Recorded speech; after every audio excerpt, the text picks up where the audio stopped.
कि रोए अगर शख्स कोई तो वो कमजोर कहलाता है। कौन जाने इस दुनिया में कोई किसी के लिए क्यों रोता है। अगर इतना ही आसान होता रोना, कि अगर इतना ही आसान होता रोना, तो कभी किसी शख्स का दिल ना टूटा करता। कि बुरे लगने और रोने में फर्क होता है जनाब, ये अश्कों को हर किसी पर बहाया नहीं जाता। रोका ले रोकात नहीं के आँखिया से नीर रहे, लागता कि बेघातावे देखी जा में तीर रहे। रोका ले रोकात नहीं के आँखिया से नीर रहे, लागता कि बेघातावे देखी जा में तीर रहे। तहाले कबनो बैठ के बुला दे माई रे,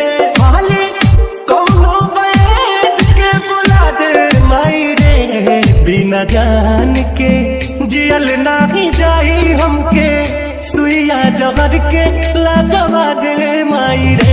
बिना जान के जियल नाही जाई हमके, सुइया जहर के लगवा दे माई रे। वो रात तुझे गमों के अंधेरों में अकेला छोड़, वो रात तुझे गमों के अंधेरों में अकेला छोड़ किसी और की ही बाहों में जाकर सो गया। तो क्या अब उसकी रातें को उजाड़ने की तमन्ना है? नहीं तो क्या आप भी उसकी खुशियों की दुआओं में, सजदों में अपना सर झुकाया करती हो? हाँ। कुछ आवे समझना हम का करी, एक पल में 100 बार मरी।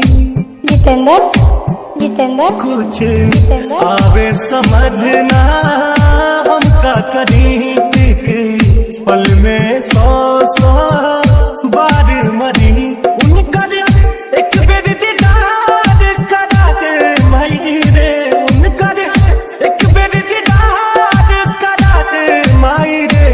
बिना जान के जियल नाही जाई हमके, सुइया जहर के लगवा दे माई रे। बिना जान के जियल नाही जाई हमके, सुइया जहर के लगवा दे माई रे।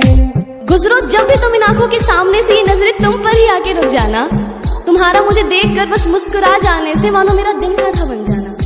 तुम्हारे चेहरे की उदासी देखकर मेरा दिल का तुमसे बात करने के लिए तड़प। अब सहल न दर्द सहाला हो, बिन कुंदन जियल नहीं जाला हो। जितेंद्र अब सहल न दर्द सहाला हो, बिन रितेश जियल नहीं जाला हो।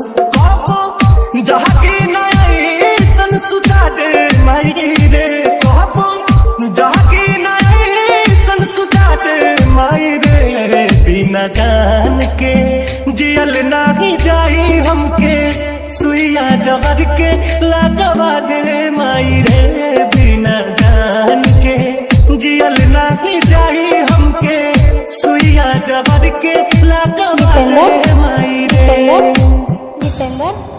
जितेंद्र